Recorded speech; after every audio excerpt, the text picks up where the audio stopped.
Rassemblés dans ton amour, Yahweh, unis par la même foi.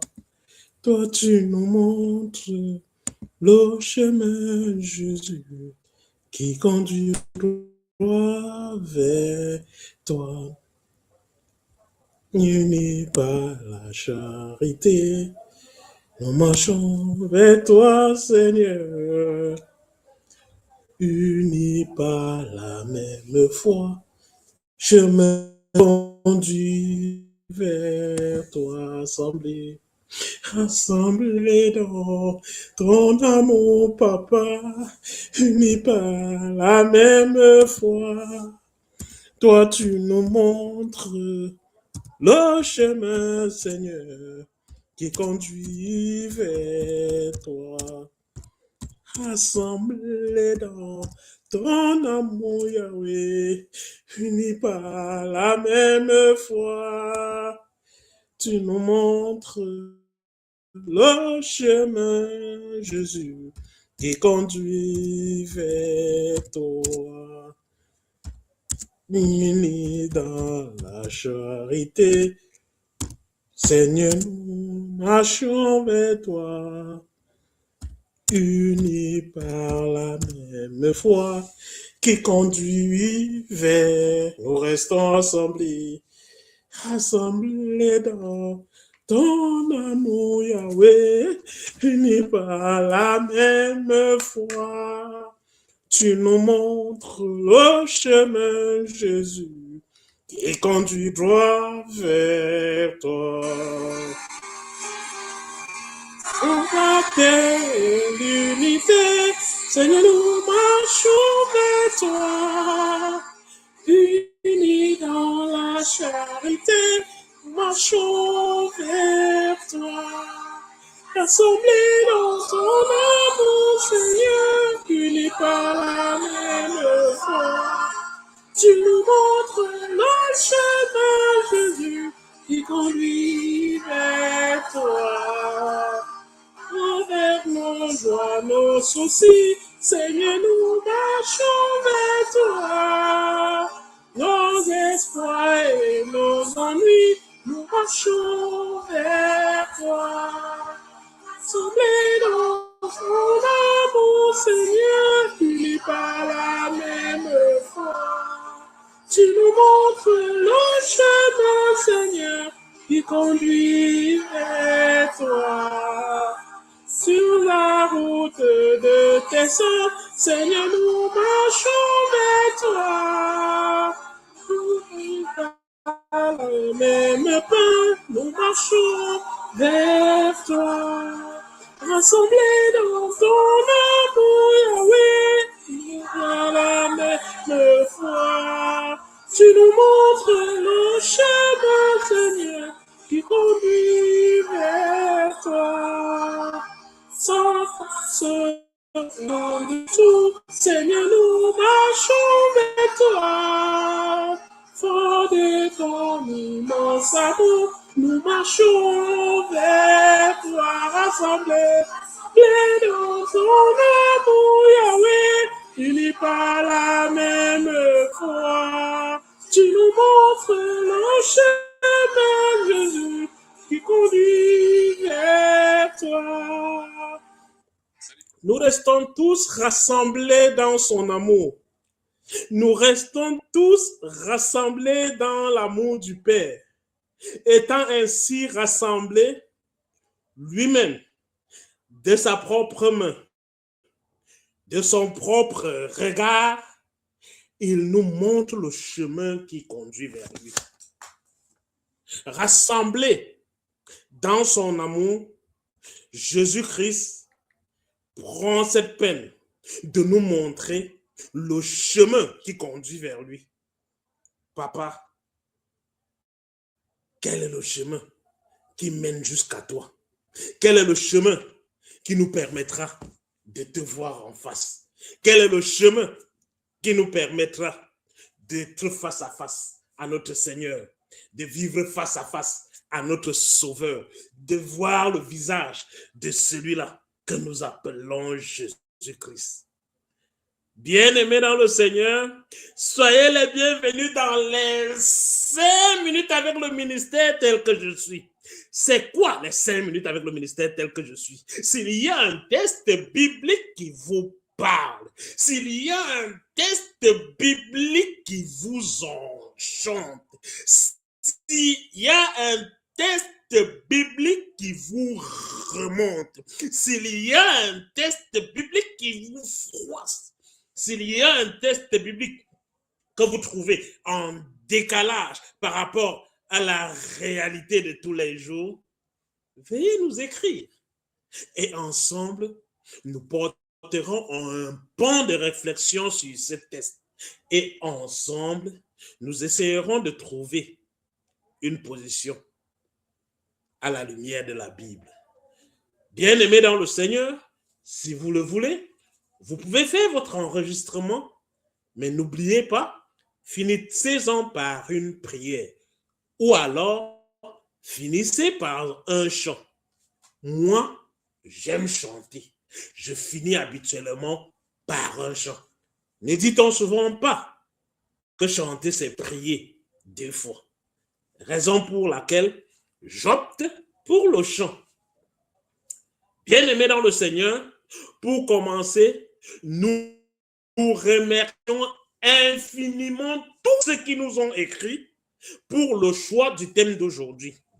Il y avait 2 thèmes en ballottage. Le premier thème était celui de l'Antéchrist. Le deuxième test était celui de la prison spirituelle. Depuis le culte de dimanche dernier, il a été demandé à toute une chacune et à tout un chacun de faire son choix. Merci à tous ceux qui nous ont écrit. Merci à tous ceux qui ont fait des sollicitations. La tendance générale a basculé vers l'Antéchrist. Ce qui fait qu'aujourd'hui, nous ferons une suite du thème de l'Antéchrist. Ceci étant dit, serrez vos ceintures et installez-vous, car ça va décoller. Le premier point de décollage sur lequel nous allons nous appuyer sera un court résumé de ce que nous avons dit la dernière fois sur l'Antéchrist. Bien-aimés dans le Seigneur, nous avions dit que la littérature sur l'Antéchrist est aussi étendue que sur l'amour. Il y a autant d'écrivains sur le texte de l'Antéchrist que les cheveux sur la tête. Tout homme de Dieu qui se respecte a probablement écrit sur l'Antéchrist. Chaque pasteur, chaque prêtre, surtout chaque prêtre exorciste, chacun y va du sien et chacun y écrit comme il lui enchante. Bien-aimés dans le Seigneur, ceci étant, la dernière fois, nous avons essayé de donner une définition de ce que nous entendait par Antichrist. Fallait-il dire Antichrist ou alors fallait-il dire Antéchrist? Nous avons dit que le grec utilisait le mot antichristo. Anti comme contre, Christos, Christos comme Christ. Je déchire le grec. Bien-aimés dans le Seigneur, nous avions dit que le vieux français avait défini par Antéchrist. Anti comme avant, Christo comme Christ. Bien-aimés dans le Seigneur, au cours de l'histoire, de nombreux hommes ont été considérés comme étant antéchrist. Habituellement, ce sont les hommes politiciens, voulant comparer quelque part leur gouvernement au gouvernement de l'antéchrist ou alors de l'antéchrist à venir. Bien-aimé dans le Seigneur, Hitler a été considéré comme antéchrist. Néron a été considéré comme étant antéchrist. Staline a été considéré comme antéchrist. Bien d'autres encore ont été considérés comme étant antéchrist. Mais jusqu'à présent, le monde n'a pas encore trouvé qui est l'antéchrist ou alors qui est l'antichrist. Nous sommes toujours dans la recherche de ce fameux personnage. Bien-aimés, la dernière fois, nous étions à Antéchrist. Qui es-tu? Ou alors, Antichristos, qui es-tu? Aujourd'hui, notre mission est de rendre claire cette notion. Aujourd'hui, prenez votre mal en patience, installez-vous bien. Il sera question que d'ici la fin de cette émission, tous ceux qui l'auront suivi seront dû d'apporter, peut-être pas une définition totale de ce que c'est que l'Antéchrist, mais qu'ils soient en mesure de sortir les premières paroles, qu'ils soient en mesure d'éclairer, de définir et d'en parler à quelqu'un d'autre. Parce que notre première mission, c'est de dénoncer. C'est de pouvoir dire à ceux qui n'ont pas suivi l'émission ce que nous avons retenu. Tel est notre objectif, tel est notre but, tel est ce que nous recherchons. Bien-aimés, nous avons dit que le livre de l'Apocalypse montre que 3 personnes interviendront pour diriger la terre à la fin des temps. Ces personnes sont présentées sous une forme symbolique. La première forme, retenons-la ensemble, c'est le dragon. Le dragon qui est encore Satan. La deuxième forme, c'est la bête montante de la mer. La bête montante de la mer, c'est l'Antichrist. La troisième forme, c'est la bête montante de la terre. La bête montante de la terre, qui est le faux prophète. Je recommence. Nous avons dit qu'aujourd'hui, chacun aura une vision assez claire de quoi est-ce qu'on est en train de parler. Bien-aimé, la première forme symbolique de l'Antéchrist, c'est le dragon. Le dragon qui est encore Satan. La deuxième forme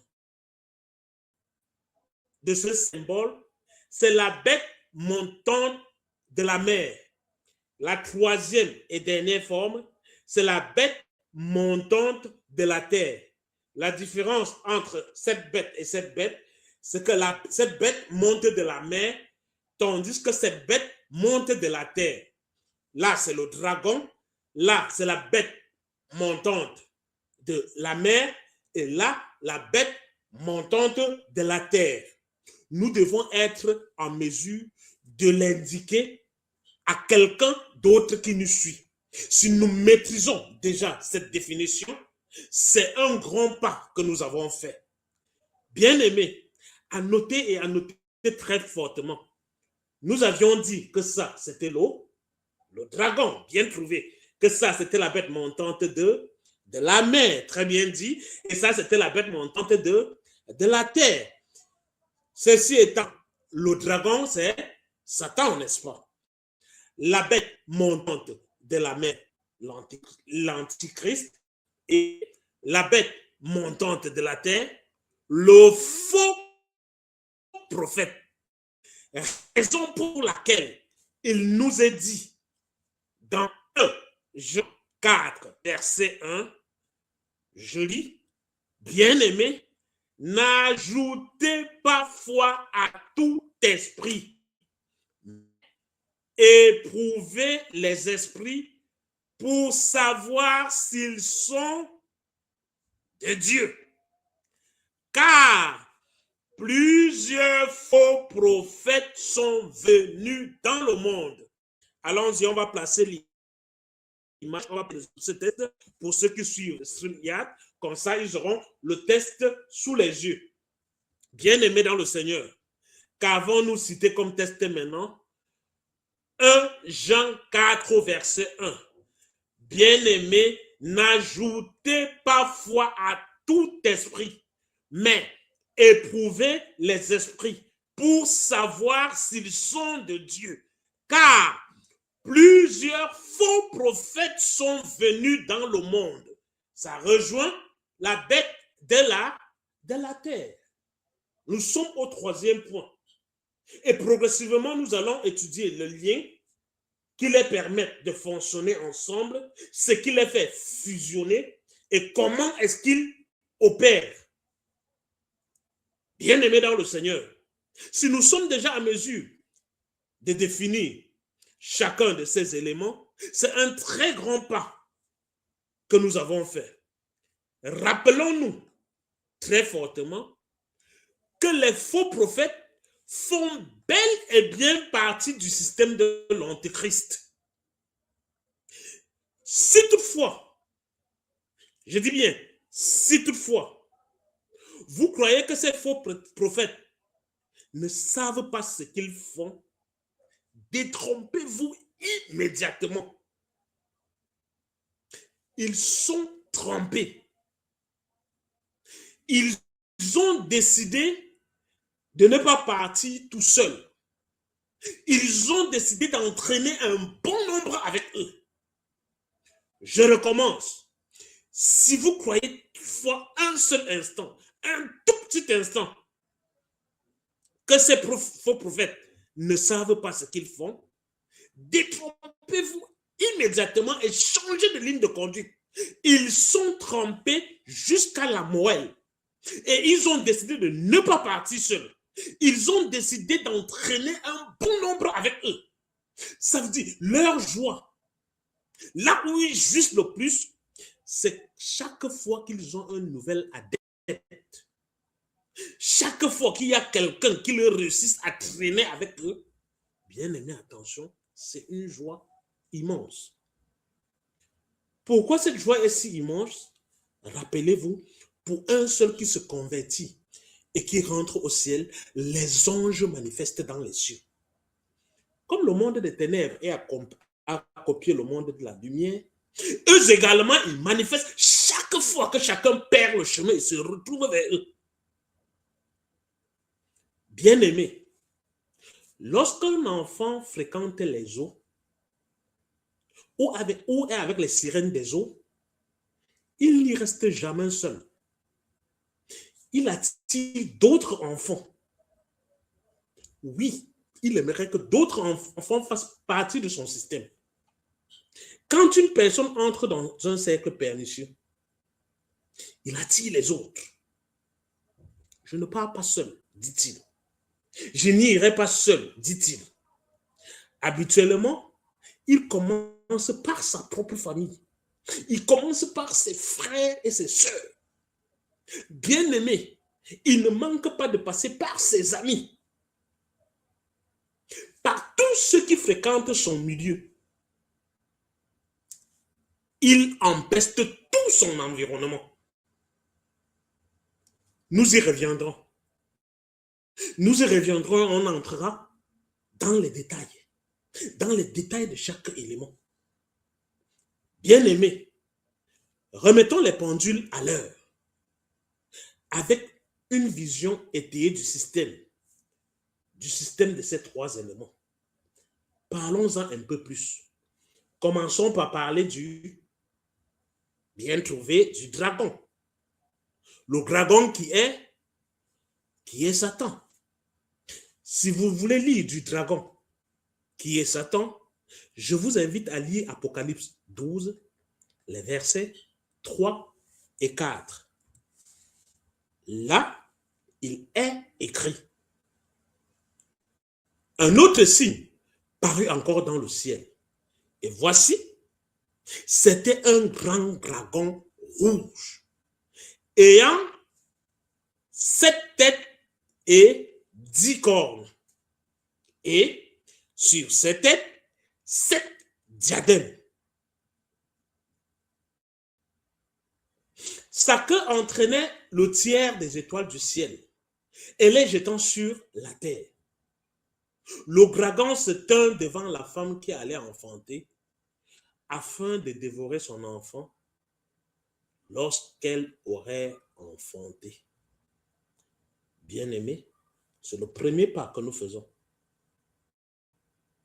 C'est juste pour commencer par prendre connaissance de ces choses. Passons maintenant à la deuxième bête, n'est-ce pas? La bête montante de la mer, qui est l'Antichrist. Bien-aimé dans le Seigneur, Si toutefois, vous voulez lire sur l'Antichrist, je vous invite à prendre Apocalypse au chapitre 13, particulièrement les versets 1 et 2. Là, il est écrit. Et il se tint sur le sable de la mer. Puis, je vis monter de la mer une bête qui avait 10 cornes et 7 têtes. Et sur ses cornes, 10 diadèmes. Et sur ses têtes, des noms de blasphème. La bête que je vis était semblable à un léopard. Ses pieds étaient comme ceux d'un ours. Et sa gueule comme une gueule de lion. Le dragon lui donna sa puissance et son trône et une grande autorité. Bien-aimé, arrivé ici, je ne peux pas m'empêcher de faire un commentaire. Il y a les lectures d'un pasteur nigérian qui est déjà décédé, qui, dans ses lectures, que disait-il? Il était intéressé par une église qui était proche de son église. Chez lui, il avait très peu de gens qui venaient à l'église. Il voulait agrandir sa communauté. Il est allé voir le pasteur de la communauté d'à côté pour lui demander comment faire pour grandir son église. Où est-ce qu'il l'amena? Près des eaux. Où une sirène des eaux sortit. Où il était question qu'il fasse l'amour avec cette sirène des eaux pour pouvoir faire grandir sa communauté. Nous y reviendrons, n'est-ce pas? Aujourd'hui, ces journées de prise de contact. Nous rentrerons en détail dans ces faits et nous parlerons des différents pasteurs qui continuent dans la même lancée. Nous n'avons pas fini. Entrons maintenant dans la troisième bête, qui est la bête de la terre. Bien-aimés dans le Seigneur, pour pouvoir bien comprendre la bête montante de la terre, nous pouvons nous permettre, n'est-ce pas, tous ensemble, de lire Apocalypse au chapitre 12, les versets de 5 à 8. Et il lui fut donné une bouche qui proférait des paroles arrogantes et des blasphèmes. Et il lui fut donné le pouvoir d'agir pendant 42 mois. Et je suis à la bête montante de la terre, je m'excuse. C'est toujours dans Apocalypse au chapitre 13, mais cette fois-ci, au verset 12 et 13. Là, il est écrit. Elle exerçait toute autorité de la première bête en sa présence. Donc, il y a un lien très fort entre les différentes bêtes. Il se passe des pouvoirs. Si c'est le pouvoir que vous voulez, si ce qui vous attire, c'est le pouvoir, sachez-le, allez-y, vous aurez le pouvoir. Vous aurez le pouvoir de faire des miracles. Vous aurez le pouvoir de vaincre sans convaincre. Vous aurez le pouvoir de faire des prodiges. Si vous êtes fond des prodiges, si vous êtes fond des miracles, si ce que vous attendez, c'est que la manne descende du ciel, vous y serez servi. Bien-aimés dans le Seigneur, rappelez-vous d'avance que la manne ne descendra plus du ciel. C'est l'Éternel qui dit, si on vous dit, allez ici ou là, regardez si je suis, n'y allez pas, car je n'y suis pas. Même si on vous dit que voilà l'Éternel là-bas, il nous dit d'avance que si on vous dit, allez ici ou allez là-bas, regardez si je suis, n'y allez pas, ne perdez même pas votre temps. C'est pas moi. C'est pas moi, parole de l'Éternel. Nous y reviendrons. Retournons à l'Apocalypse au chapitre 13, les versets 12 et 13. Elle exerçait toute l'autorité de la première bête en sa présence. Et elle faisait que la terre et ses habitants adoraient la première bête, dont la blessure mortelle avait été guérie. Elle opérait de grands prodiges. Même jusqu'à faire descendre du feu du ciel sur la terre, à la vue des hommes. Et elle séduisait. Bien-aimée, elle séduisait. Son opération était l'opération de séduction. Que voulez-vous être séduit? Que voulez-vous? C'est la séduction que vous voulez? C'est les miracles qui nous intéressent? Par quoi séduisait-elle parfois? Par des prodiges qui lui étaient donnés d'opérer. Nous y reviendrons en détail. Nous y reviendrons pour voir d'où il tire sa puissance. Pourquoi est-ce que cela lui est permis? Rappelez-vous, ce n'est pas qu'ils sont trop forts. Je le dis, j'insiste, c'est ma prière de tous les jours.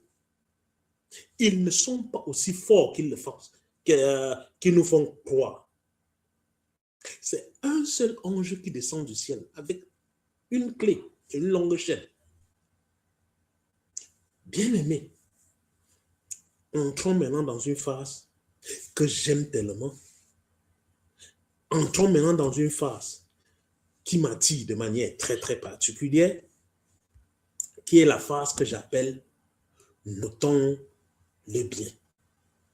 Notons le bien ensemble, vous et moi. Pourquoi cherchons-nous à étayer ce système? Grand A, afin de savoir à quel groupe appartient l'esprit qui nous attaque. Sachez-le bien, ils sont divisés en groupes, en sous-groupes et en catégories. Quel est le groupe d'esprit qui nous attaque? Oh, j'ai reçu une attaque. Mais quel est ce groupe qui t'a attaqué? Il appartenait à quel sous-groupe? Ça, c'était le A. Et le B, c'est pouvoir identifier exactement qui nous attaque. Juste en appelant le nom de qui nous attaque, en l'appelant par son nom, il est immédiatement affaibli. Il est immédiatement hypnotisé. Ils sont forts lorsqu'ils agissent en groupe. Seuls, ils sont réduits en cendres. Dès que vous l'avez identifié, dès que vous l'avez donné son nom, dès que vous avez dit de qui il s'agit, immédiatement, il devient rien. Lisons-le ensemble dans le livre de Matthieu, au chapitre 12, les versets 44 et 45. Là, il est écrit, alors il dit, je retournerai dans ma maison d'où je suis sorti. Et quand il arrive, il la trouve vide, balayée et ornée. Il s'en va et il prend avec lui 7 autres esprits plus méchants que lui. Il entre dans la maison, s'y établissent et la dernière condition de cet homme est pire que la première. Il en sera de même pour cette génération méchante. Parole du Seigneur. Bien-aimé, la maison est vide. La maison est balayée, la maison est ornée. Pourquoi est-ce qu'elle ne s'installe pas toute seule là-dedans? C'est ce qu'il faut. Pourquoi quand tu arrives, la maison est déjà balayée, tout est propre. Les conditions sont ces conditions que tu marches la nuit tous les jours pour chercher. Tu es déjà dans la condition idéale. Pourquoi est-ce que tu ne restes pas seul? Tu vas chercher les autres pour quoi faire? L'une des conditions pour lesquelles elle va chercher les autres encore plus fort, c'est pour se camoufler. C'est pour qu'ils soient dans une bande. Et quand dans la bande, ils peuvent donner des coups de poing, ils peuvent t'insulter, ils peuvent cracher sur toi. Une fois identifié, cendre. Bien-aimés, disons bien ensemble le livre de Marc, chapitre 5, verset 9. Et il lui demanda, quel est ton nom? Légion est mon nom, lui répondit-il, car nous sommes plusieurs. Bien-aimé, il ne donne pas son nom. Lors des séances d'exorcisme, l'exercice le plus difficile, c'est identifier qui réside dans la maison, c'est-à-dire qui réside dans ce corps. Dès qu'il est identifié, les autres se détachent de lui et le laissent seul. Bien-aimé, on retourne à la condition initiale. Quelle est la condition initiale? Ça veut dire il vient pénétrer votre corps seul. Lorsqu'il trouve que la maison est balayée et ornée, il ne s'installe pas seulement, il cherche 7 autres plus puissants que lui pour venir être dans cette maison. Dès que vous l'avez identifié, les autres se détachent et on le relaisse seul. Étant relaissé seul, qu'est-ce qu'il peut faire? Il ne peut que périr. Il ne peut que périr. On fait un chemin aller, on fait un chemin retour, il se retrouve seul et ce qu'il lui reste à faire, c'est de quitter la maison. Parce que la vraie condition initiale, c'était une maison qui était balayée et ornée. Mon corps, qui est le temple du Saint-Esprit, ne sera habité par aucun autre esprit. Bien-aimé dans le Seigneur, ce corps qu'il vient trouver ne lui appartient pas. Il le sait. Quel que soit l'esprit qui vient vous attaquer, il sait que là, ce corps ne lui appartient pas. C'est le corps de quelqu'un. C'est le temple du Saint-Esprit. C'est le temple du Saint-Esprit où il vient s'installer. Dès qu'il est identifié, les autres se détachent. On le laisse seul. Bien-aimé dans le Seigneur, ceci nous fait entrer sans le vouloir dans ce que d'aucuns appelleront le combat spirituel. Lors des combats spirituels, il y a des gens qui combattent sans savoir ce qu'ils combattent. Il y a des gens qui combattent sans savoir comment s'y prendre. Il y a des gens qui combattent sans savoir dans quelle catégorie de combat ils sont. Pour éclairer ce que je dis, je vous inviterai à lire avec moi Matthieu au chapitre 17, les versets 20 et 21. Là, il est écrit, c'est à cause de votre incrédulité, leur dit Jésus. Je vous le dis en vérité, si vous aviez de la foi, comme un grain de sénévé, vous direz à cette montagne, transporte-toi d'ici, là, et elle se transporterait. Rien ne vous serait impossible. Mais cette sorte de démon ne sort que par la prière et le jeûne. C'est Jésus lui-même qui le dit. Ne sort que par la prière et le jeûne. Quelque part ailleurs, dans le livre de Marc, au chapitre 9, les versets 28 et 29, là, il est écrit. Quand Jésus fut entré dans la maison, ses disciples lui demandèrent en particulier, pourquoi n'avons-nous pu chasser cet esprit? Il leur répondit, cette espèce-là ne peut sortir que par la prière, rien d'autre, que par la prière. Bien-aimés, il est question pour nous d'identifier à quel type d'esprit avons-nous à que faire. Qui est exactement celui qui est en train de nous attaquer? Ils ne sont généralement pas loin. C'est dans notre entourage. C'est quelqu'un dans notre environnement. Rappelez-vous, je l'ai déjà dit ici, le feu qui est distant de nous, nous chauffe seulement, mais ne nous fait rien. Le feu qui nous brûle, c'est le feu que nous avons sous le pied. Ils peuvent bien se rapprocher. Tant qu'ils sont proches, ils ne peuvent que chauffer. Pour pouvoir prendre possession, pour pouvoir commettre le maximum du mal, il faut qu'ils soient sur nos pieds. Pour pouvoir embrasé pour pouvoir prendre le contrôle du milieu, il est là. Il est là avec nous, que nous le voulions ou pas. Bien-aimés dans le Seigneur, étant en mesure, ne fût-ce que d'identifier à quelle catégorie appartient cet esprit, à quel sous-groupe il appartient, à son milieu d'existence, en donnant juste le nom. Juste le nom. Ah, c'est un tel qui est en train de m'attaquer. Vous le verrez s'enfuir comme jamais. Parce que les autres se désolidarisent de lui. On le laisse tout seul. Dès que vous avez pu identifier, ah, mon mal vient d'eux. Bien-aimé, vous avez fait plus de la moitié du parcours. Comme nous avons déjà fait plus de la moitié de l'heure, et c'est 5 minutes avec le ministère tel que je suis. Nous sommes fort obligés de nous arrêter à ce niveau. Bien-aimés dans le Seigneur, comme je l'ai toujours dit, moi, j'aime bien chanter. Je vous inviterai à chanter avec moi. Quel chant aujourd'hui? Rassure-toi, Jésus est là. C'est une certitude. Quel que soit le degré du combat, quel que soit ce qui arrive, quel que soit ce qui devrait arriver, rassure-toi, Jésus est là.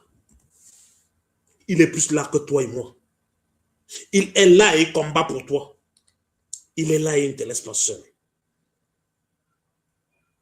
Bien-aimé, rassure-toi, Jésus est là. Si ton sentier devient rude et pénible, rassure-toi, Jésus est là. Souviens-toi qu'avec lui tout est possible. Son amour te conduira. Rassure-toi, Jésus est là. Tous tes soucis ne les connaît-il pas? Par sa puissance invincible, il t'en délivrera.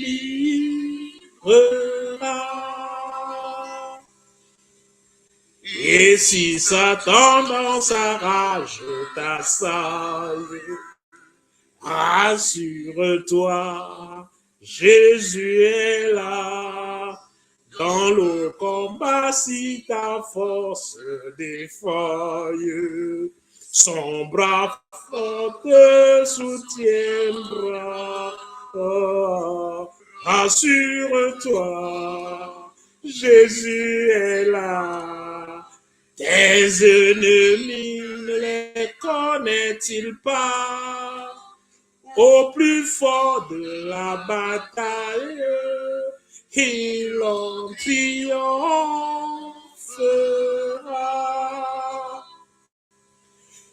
Et si tu souffres triste et solitaire, rassure-toi, Jésus est là. Pour toi n'a-t-il pas gravi le calvaire? Son amour te suffira. Rassure-toi, Jésus est là. Tous tes soupirs ne les connaît-il pas? Il t'aime plus doux qu'un frère. Il te consolera. Bien-aimé dans le Seigneur, rassure-toi, Jésus est là. Veuillez tapoter, s'il vous plaît. Veuillez tapoter. Et maintenant arrive la question qui fâche. Mercredi prochain, de quoi aimeriez-vous qu'on en parle? Que l'on continue avec l'Antichrist ou alors que l'on revient à la prison spirituelle? Votre avis compte. Nous attendons lire ce que la majorité voudra? Ou alors, aimeriez-vous que l'on prenne un tout autre sujet? Si toutefois, les voix ne sont pas nombreuses à réclamer ce qu'ils veulent, nous nous sentirons libres, libres de choisir un autre thème, libres de continuer avec l'Antéchrist, libres de parler de la prison spirituelle. Bien-aimés, notons les prochains rendez-vous avec le ministère tel que je suis. Dimanche, le culte dominical à 18h. Et puis après, mercredi prochain, à 20h, dans les 5 minutes avec le ministère tel que je suis. Je vous aime. Je vous aime très fort. Rappelez-vous, Christ vous aime davantage. Bye bye. Bye bye à tout le monde. Rendez-vous dimanche.